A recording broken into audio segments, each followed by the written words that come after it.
تو اللہ بتا رہے ہیں کہ میں اپنے نبی کا تحفظ کرنا چاہوں تو خود کر سکتا ہوں، اپنی ادنا مخلوق سے کروا سکتا ہوں، لیکن مسلمانوں کو یہ اعزاز عطا فرمایا کہ ایمان والو اٹھو اور جاگو، اور ایمان والو اہل کفر کو بتا دو کہ اپنی ملت کو قیاس اقوام مغرب پہ نہ کر، خاص ہے ترکیب میں قوم رسول ہاشمی۔ یہ لاہور کی سرزمین پہ آج ہم موجود ہیں اور اس کا مال روڈ گواہ ہے کہ عقیدہ ختم نبوت کے تحفظ کے لیے 10,000 مسلمانوں نے ایک دن میں جانیں قربان کر کے بتایا تھا کہ نماز اچھی، روزہ اچھا، حج اچھا، زکوٰۃ اچھی، مگر باوجود اس کے میں مسلمان ہو نہیں سکتا، نہ جب تک کٹ مروں میں خواجہ بطحا کی حرمت پر، خدا شاہد ہے کامل میرا ایمان ہو نہیں سکتا۔ اس لیے میرے محترم بھائیو، ہم میں سے ہر ایک یہ نیت کرے کہ انشاءاللہ عقیدہ ختم نبوت کے تحفظ کے لیے تن من دھن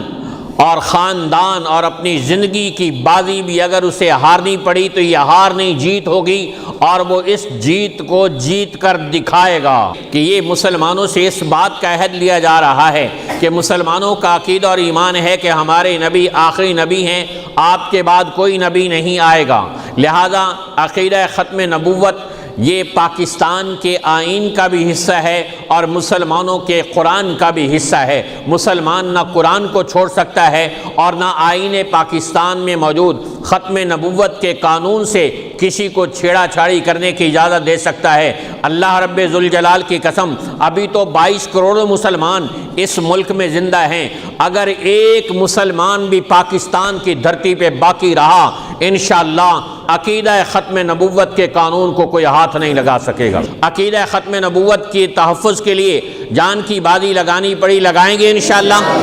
اور مال کی بازی لگانی پڑی لگائیں گے انشاءاللہ، اور اپنا تن من دھن قربان کرنا پڑا کریں گے انشاءاللہ، عقیدہ ختم نبوت کا تحفظ کریں گے انشاءاللہ، اور پاکستان کے اندر عقیدہ ختم نبوت کے تحفظ کو دینے والے قانون کی پاسداری کریں گے انشاءاللہ، اپنی آئندہ آنے والی نسلوں کو قرآن پاک کی تعلیم دیں گے انشاءاللہ، عقیدہ ختم نبوت سمجھائیں گے انشاءاللہ۔ اللہ تعالیٰ کی ذات سے دعا ہے کہ اللہ رب ذوالجلال ہم میں سے ہر ایک مسلمان کو عقیدہ ختم نبوت کے تحفظ کے لیے جینے اور کٹ مرنے کی توفیق عطا فرمائے۔ وآخر دعوانا ان الحمد للہ رب العالمین۔